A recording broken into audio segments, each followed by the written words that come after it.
누가복음 16장 19절에서 31절까지 같이 읽으실 때 살아계신 하나님의 음성으로 들으시기를 바랍니다. 같이 읽겠습니다. 한 부자가 있어 자색옷과 고운 베옷을 입고 날마다 호화롭게 즐기더라. 그런데 나사로라 이름하는 한 거지가 헌데투성이로 그의 대문 앞에 버려진 채 그 부자의 상에서 떨어지는 것으로 배불리려 하매 심지어 개들이 와서 그 헌대를 핥더라. 이에 그 거지가 죽어 천사들에게 받들려 아브라함의 품에 들어가고 부자도 죽어 장사되매 그가 음부에서 고통 중에 눈을 들어 멀리 아브라함과 그의 품에 있는 나사로를 보고 불러 이르되 아버지 아브라함이여 나를 긍휼히 여기사 나사로를 보내어 그 손가락 끝에 물을 찍어 내 혀를 서늘하게 하소서. 내가 이 불꽃 가운데서 괴로워하나이다. 아브라함이 이르되 예 너는 살았을 때 좋은 것을 받았고 나사로는 고난을 받았으니 이것을 기억하라. 이제 그는 여기서 위로를 받고 너는 괴로움을 받느니라.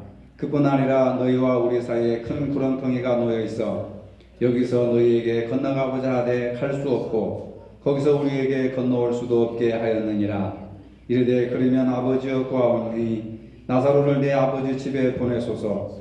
내 형제 5이 있으니 그들에게 증언하게 하여 그들로 이 고통받는 곳에 오지 않게 하소서. 아브라함이 이르되 그들에게 모세와 선자들이 있으니 그들에게 들을지니라. 이르되 그렇지 아니하니이다. 아버지 아브라함이여 만일 죽은 자에게서 그들에게 가는 자가 있으면 회개하리이다. 이르되 모세와 선자들에게 듣지 아니하면 비록 죽은 자 가운데서 살아나는 자가 있을지라도 고난을 받지 아니하리라 하였다 하시니라. 아멘. 오늘 본문에서 예수님은 한 부자에 대한 이야기를 말씀하고 있습니다.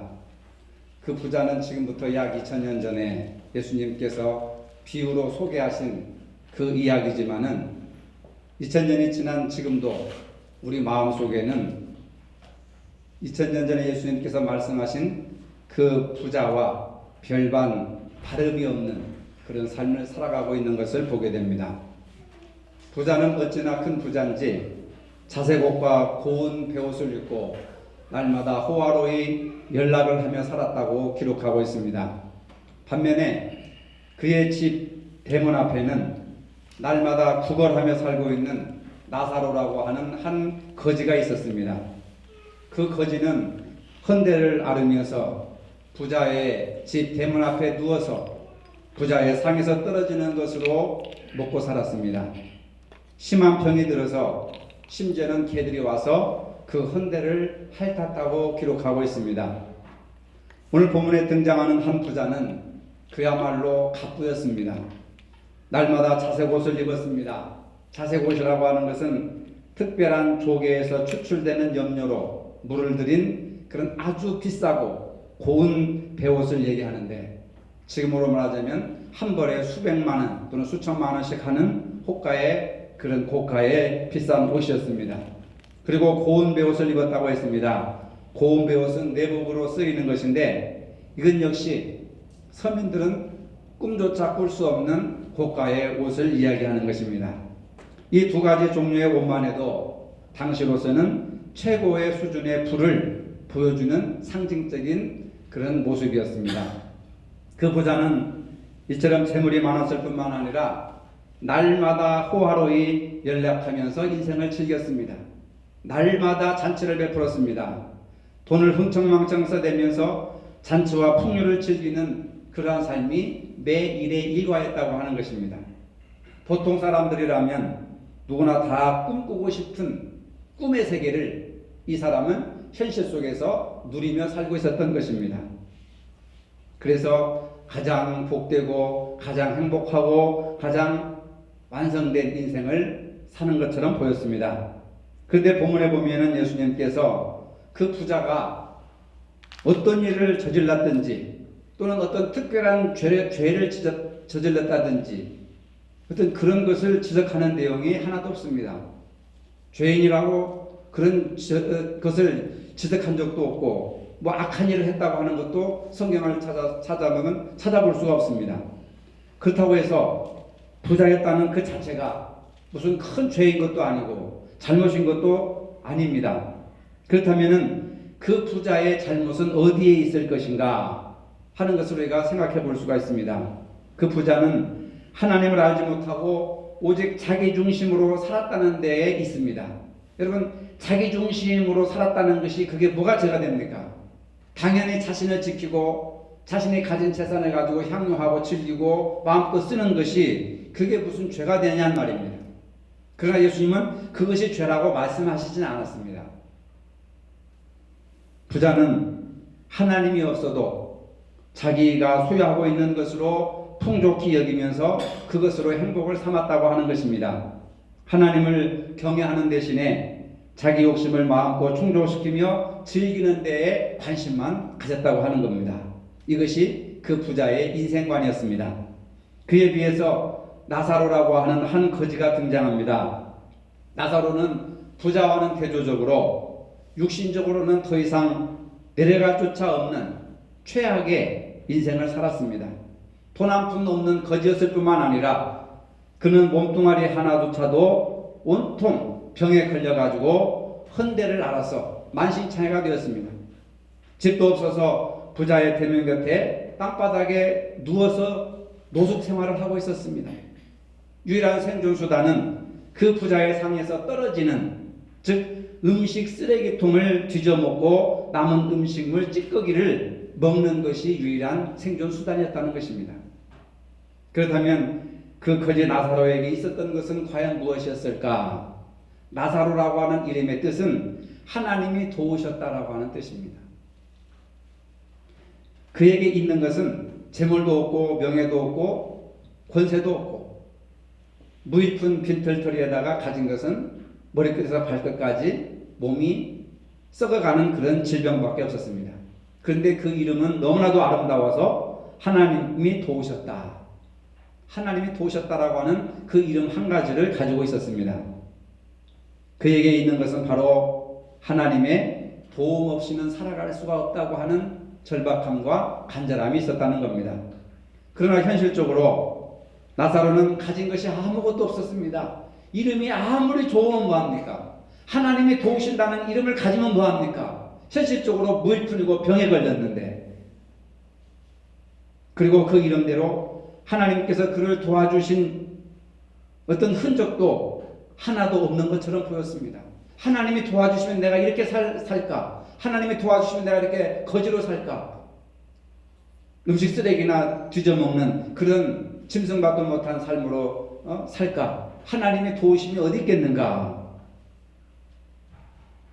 바로 여기에서 부자와 나사로의 인생에 있어서 가장 큰 차이가 납니다.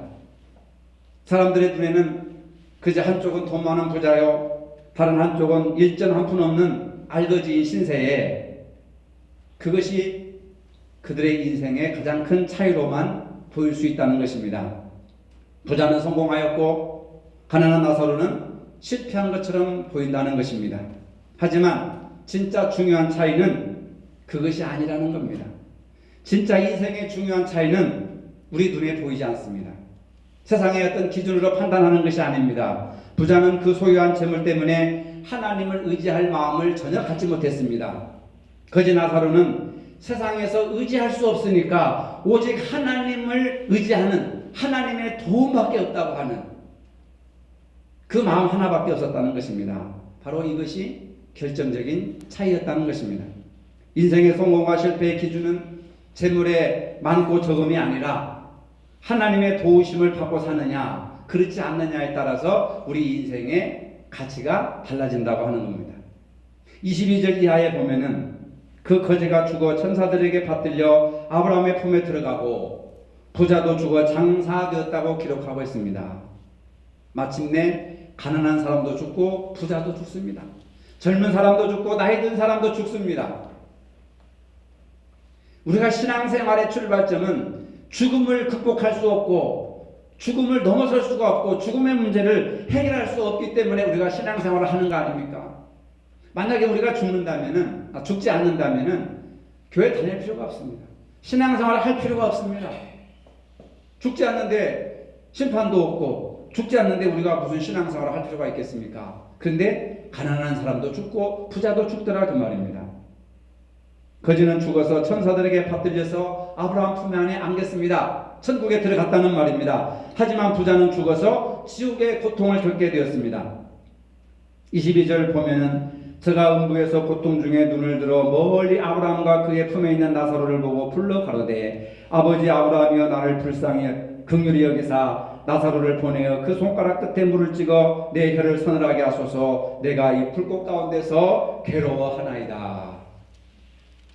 지옥에 간 부자가 부르짖기를 아버지 아브라함이여 나를 불쌍히 여기사 나사로를 보내서 그 손가락 끝에 물 한 방울을 찍어서 내 혀를 서늘하게 하소서. 나는 이 불꽃 가운데서 괴로워하나이다. 절규를 하는 겁니다. 부자가 아브라함을 아버지로 불렀다고 하는 것은 그도 믿음을 가졌다는 겁니다. 그도 신앙생활을 열심히 했다는 것입니다. 말씀을 알고 있었다는 겁니다. 하지만 그는 왜 지옥에 떨어졌습니까? 신앙은 어떤 교리를 믿는 것이 아닙니다.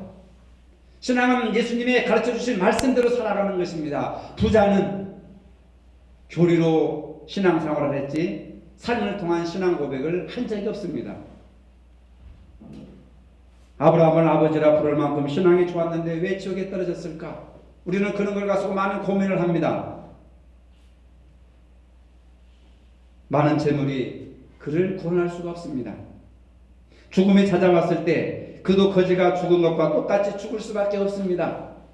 약간의 차이가 있습니다. 그 약간의 차이가 있다면은 그 부자는 죽어 장사 지낸 바가 되었다 이렇게 기록하고 있습니다. 그런데 거지 나사로가 죽었을 때는 장사 지낸 바가 되었다라고 기록이 없습니다.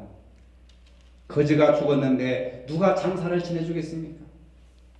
가족이 있습니까? 친척이 있습니까? 돈이 있습니까? 그냥 죽자마자 가져다 매장을 시켜버린 것이죠. 그런데 이 부자는 돈이 많고 사람들이 주위에 많기 때문에 호화롭게 장례식을 치렀을 것입니다. 부자의 호화찬란한 장례식이 천국문을 여는 데는 아무런 도움을 주지 못했다는 사실입니다. 그는 지옥에 내려갔고 거기서 지금 고통 중에 절규하고 있습니다. 그곳은 불꽃 가운데 괴로워하는 것이었고 혀를 서늘하게 할 물 한 방울이 아쉬운 곳이 바로 지옥이라고 하는 것입니다. 물 한 방울을 마음대로 구할 수 없는 곳, 물 한 방울조차도 내 마음대로 먹지 못하고 불꽃 가운데서 고통을 당하는 곳, 괴로워 허덕이는 곳이 바로 지옥의 참상이라고 하는 것입니다. 지옥에서 고통당하는 부자는 아브라함에게 몇 가지를 부탁합니다. 첫째 부탁은 나사로를 시켜서 자신의 혀를 서늘하게 물 한 방울을 달라고 하는 것입니다. 물론 이 요구는 이런 자에 거절당했습니다. 거절한 이유가 분명합니다. 아브라함이 말합니다. 너는 살았을 때 좋은 것을 보았고 나사로는 고난을 받았으니 이것을 기억하라. 이제 그는 여기서 위로를 받고 너는 괴로움을 받느니라. 이뿐 아니라 너희와 우리 사이에 큰 구렁텅이가 놓여있어 여기서 너희에게 건너가고자 하되 갈 수 없고 거기서 우리에게 건너올 수도 없게 하였느니라. 부자가 무슨 살인죄를 저질렀다든지 도둑질을 했다든지 나쁜 짓을 해서 그 지옥에 간 것이 아닙니다. 죄인이라고 하는 것은 한 군데도 찾아볼 수가 없습니다. 그저 자색 옷을 입고 고운 옷을 입고 호화로의 날마다 연락하면서 살아가는 것밖에 없습니다. 그것이 무슨 죄입니까? 그렇게 살았다고 왜 지옥에 보냅니까? 하나님이 너무 편애하시는 건 아닙니까? 그럼 무조건 가난한 사람이랑 다 천국에 가는 것입니까? 우리가 그런 생각을 할 수도 있는 거 아니겠어요? 부자는 아브라함에게 두 번째 부탁을 합니다. 나사로를 자기 아버지 집으로 보내어 지금 저 세상에는 5 형제가 살고 있는데 그들이 자기와 같이 몰라서 지옥에 떨어지지 않도록 죽은 나사로를 보내서 전하게 해달라 이렇게 부탁을 합니다. 죽어서야 심판이 있음을 깨달은 이 부자는 형제들만이라도 지옥에 오지 않게 해달라고 간절히 부탁을 합니다. 근데 아브라함은 또 단호하게 말씀하십니다. 너희에게 모세와 선자들이 있으니 그들에게 들을지니라. 아직도 이 세상에는 모세와 선지자들과 같이 교회가 세워지고 복음이 선포되는데 그들이 전한 복음을 듣지 않는다면 죽은 나사로가 가서 지옥에 있고 천국에 있다고 아무리 선포해도 듣지 않을 것이다. 그러니 모세와 선지자들이 있으니 그들에게 듣게 내버려둬라 하고 보기 좋게 거절을 당하는 것입니다. 당시 부자들인 바리새인들과 서기관들은 날마다 말씀을 읽고 묵상하면서도 예수 그리스도를 영접하지 않았습니다. 그 대신 이들은 율법적인 행위를 자랑하고 지기를 이용하여서 세상 영광과 명예를 누리며 사는 일에 만족을 누렸습니다. 세상에서 좋은 것을 다 누리며 살고 있었습니다.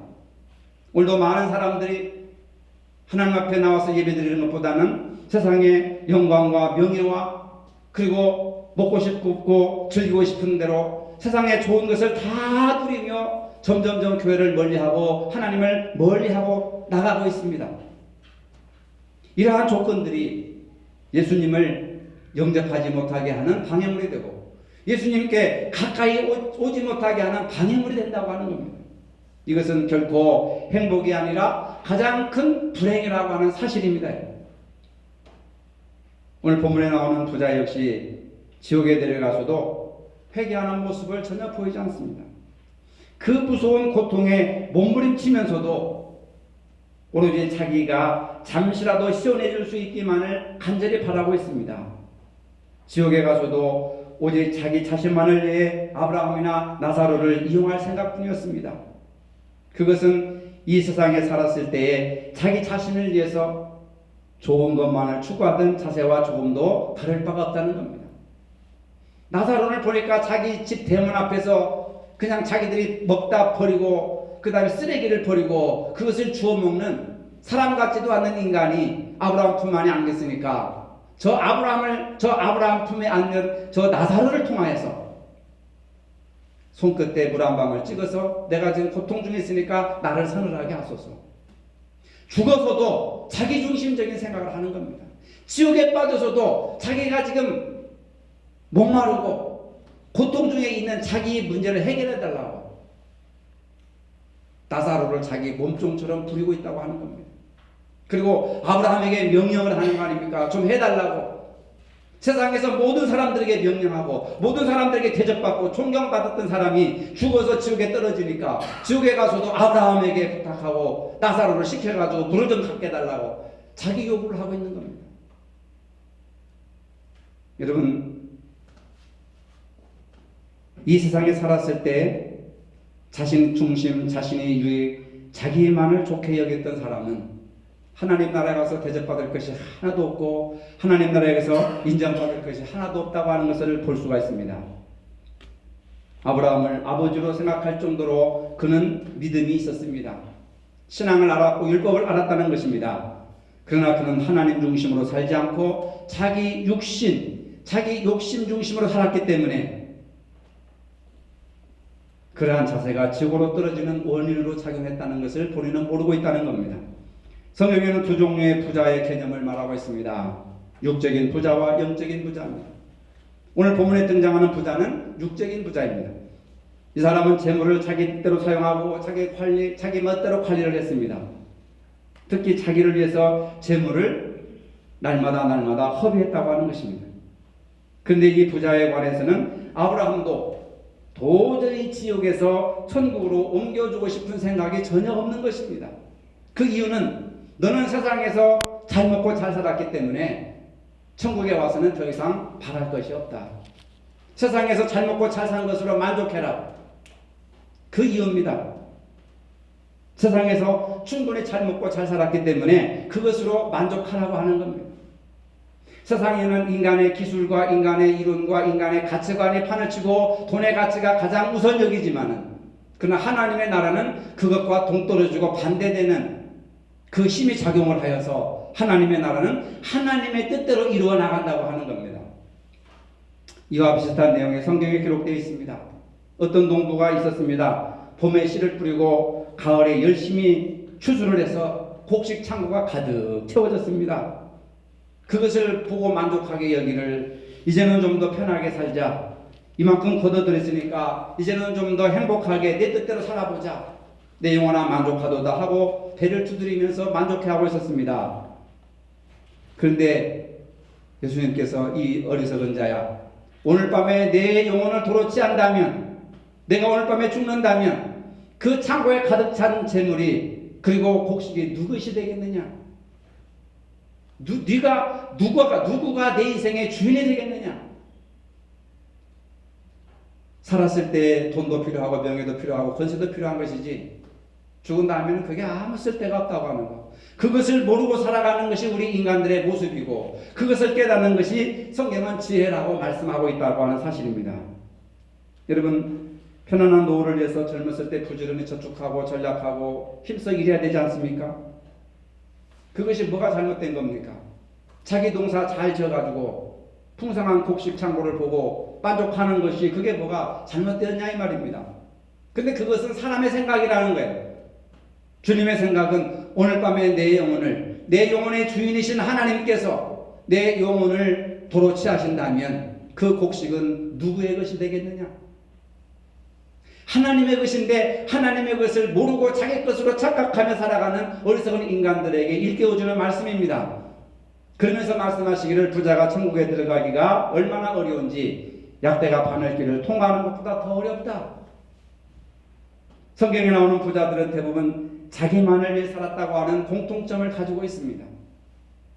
이 땅에 부자로 살면서 말씀대로 사는 것이 매우 어렵다 또는 불가능하다.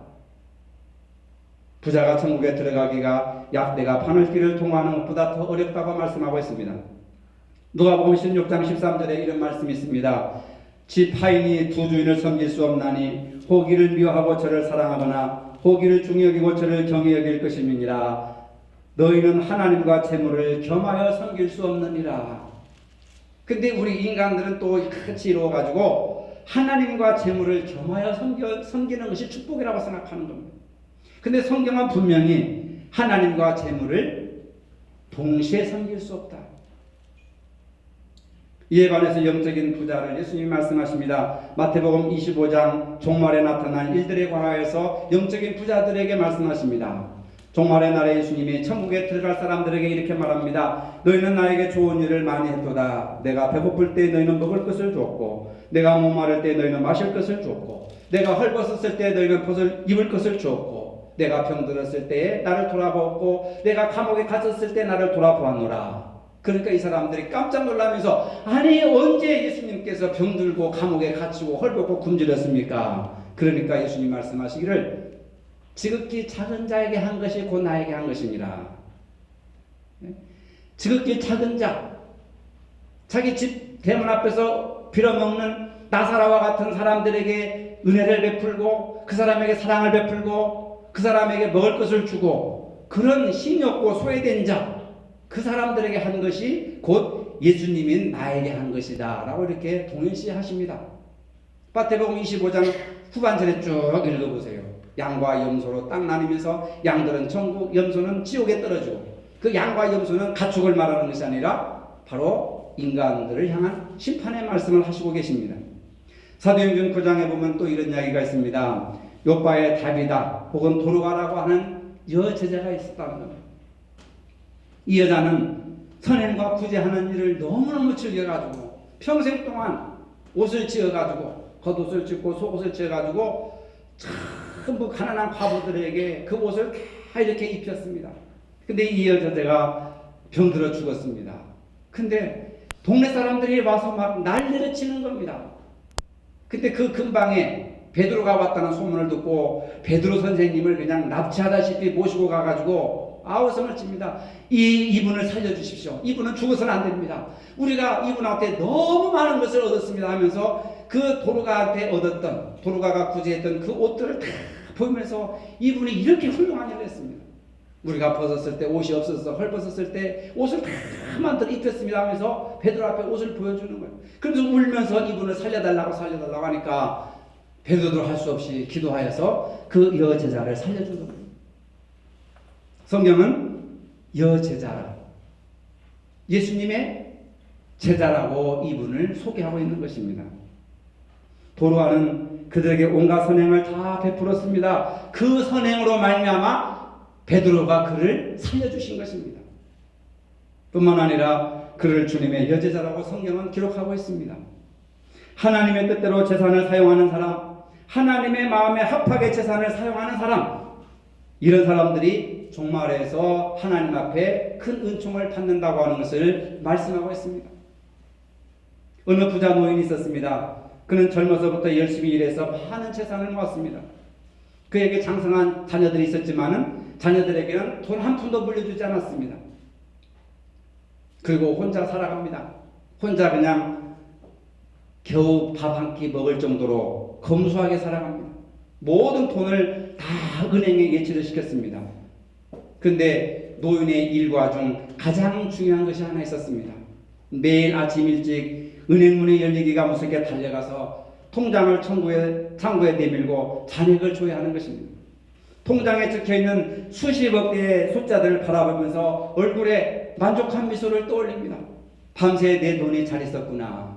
밤새 내 돈이 이렇게 이자가 풀었구나. 이게 얼마지? 매일 아침 은행 창구 문이 열리기만 하면은 그냥 통장 뒤밀고 그냥 잔액 조회를 하는 것입니다. 그 노인의 기쁨은 돈이었습니다. 그 노인의 하나님은 돈이었습니다. 그 노인의 행복은 돈이었습니다. 돈이 그 인생의 힘이 되었던 것입니다. 돈은 우리가 살아가는데 매우 유용한 수단이 됩니다. 그러나 그것이 우리에게 영원한 기쁨과 생명을 보장하는 재산이 될 수가 없습니다. 이 세상에는 우리의 인생과 영혼을 기댈 만한 그 어떤 것도 존재하지 않는다고 하는 사실을 깨달아야 하는 것입니다. 오직 영원하신 창조주 하나님만을 의지할 때 그것이 나에게 힘이 되고 능력이 된다고 하는 사실입니다. 재물은 은사입니다. 은사라고 하는 것은 선물로 주어졌다는 겁니다. 재물은 하나님의 은혜로 선물로 주어진 것입니다. 그래서 재물을 관리하는 데는 어려움이 많습니다. 버는 것도 어렵고 간직하는 것도 어렵지만은 쓰는 것이 더 어렵습니다. 돈을 잘 쓰면 행복하지만 돈을 잘못 쓰면 불행하게 되는 것입니다. 그래서 차라리 형편대로 사는 것이 오히려 행복할 수도 있는 것입니다. 가난한 사람들은 가족 간의 분열이 일어나지 않고 가족 간의 분쟁이 나지 않습니다. 그러나 재물을 가진 사람들은 그 재물 때문에 분쟁을 하고 살인을 하고 또 재판에까지도 가게 되고 형제들이 원수가 되는 경우가 너무나도 많이 있습니다. 얼마간 재산을 가지면 더 가지고 싶고 더 가지면 더욱더 갖고 싶은 것이 인간의 욕심입니다. 그래서 욕망의 종이 되고 물질의 종이 되고 결국은 건강을 삼키고 명예를 삼키고 신앙마저 삼켜버리는 괴물과 같은 것이 물질이라고 하는 겁니다. 일본이 나온 위대한 신학자 넷촌 감삼이라고 하는 사람은 돈에 대해서 이렇게 말하고 있습니다. 돈이 있으면 침대는 살 수 있지만 잠은 살 수 없습니다. 돈이 있으면 책은 살 수 있지만 지혜는 살 수 없습니다. 돈이 있으면 음식은 살 수 있지만 입맛은 살 수 없습니다. 돈이 있으면 장식품은 살 수 있지만 아름다움은 살 수 없습니다. 돈이 있으면 약은 살 수 있지만 건강은 살 수 없습니다. 돈이 있으면 사치스러운 생활은 살 수 있지만 교양은 살 수 없습니다. 돈이 있으면 유흥은 살 수 있지만 행복은 살 수 없습니다. 돈이 있으면 십자가는 살 수 있지만 주님은 살 수 없습니다. 돈이 있으면 종교의 사원은 지을 수 있지만 하늘나라는 살 수가 없습니다. 여러분, 돈이 전부가 아니라 돈보다 더 귀한 가치가 있음을 말해주고 있는 것입니다. 디모데전서 6장 10절에 보니까 돈을 사랑함이 일만하게 뿌리가 되나니 이것을 사모하는 자들이 미혹을 받아 믿음에서 떠나 많은 근심으로서 자기를 찔렀느니라. 재물 그 자체는 나쁜 것이 아닙니다. 은사 선물이라고 했습니다. 하나님 주신 선물을 남을 위해 쓰지 않고 베풀지 않고 자기만을 위해 사용할 때 그것이 천국과 지옥으로 간 기준이 된다고 하는 그 기준을 오늘 우리는 본문을 통해서 분명하게 말씀하고 있습니다. 돈을 사랑함이 일만하게 뿌리가 되고 돈을 사랑하면 믿음에서 떠나게 되고 돈을 사랑하면 고통과 괴로움이 자기를 찌른다고 성경은 말씀하고 있습니다. 그렇다면 우리는 어떻게 살아야 합니까? 물질에 대한 올바른 방법을 성경은 말해주고 있는데 오병여의 기적이 이 문제에 대해서 답을 주고 있습니다. 작은 물고기 2마리와 보리떡 5개로 하나님께 축사하고 그것을 떼어 나누어 주었더니 5,000명을 먹고 12강들이가 남은 축복이 기적이 나타나고 있습니다. 우리는 나누어주면 없어질 것만 생각하지 하나님께서는 더 많은 것으로 부어주신다고 하는 은총의 원리를 우리는 잊어버리고 있습니다. 이것이 우리의 신앙의 한계라고 하는 겁니다. 우리가 참된 부자가 되려면은 하나님의 말씀을 지키는 것을 즐거움으로 삼아야 합니다. 은혜를 베푸는 것을 기쁨으로 생각해야 됩니다. 하나님이 주신 것으로 베푸는데 아까워해서는 안 되는 것입니다. 내 것이 아니라 하나님의 것이라고 하는 겁니다. 하나님의 것이기 때문에 하나님께서 쓰시기에 기쁘신 대로 물질이 흘러가야 된다는 겁니다. 오히려 나누기 위해서 열심히 일을 해야 되고 열심히 벌어야 되는 겁니다. 이것이 바로 참된 부자의 모습입니다. 하나님께서 마음껏 축복을 해 주셔도 그 물질 때문에 지옥에 가지 않는 참된 믿음의 부자들이 되시기를 주님의 이름으로 축복합니다. 거룩하신 아버지, 하나님께서 선물로 주신 물질을 하나님의 말씀을 위해 사용하게 하옵소서. 은혜를 베푸는 것을 기쁨으로 생각하게 하옵소서. 하나님이 주신 것을 나누는 즐거움으로 살게 하여 주시옵소서. 선행과 구제를 많이 함으로 영적인 참된 부자들이 되게 하여 주시옵소서. 예수님 이름으로 기도합니다. 아멘. 이제는 우리 주 예수 그리스도의 은혜와 하나님 아버지의 무한하신 사랑과 성령의 교통하심이 육적인 부자보다 영적인 참된 부자가 되기를 원하는 성도들 머리 위에 이제로부터 영원토록 함께 하시기를 축원하옵나이다. 아멘.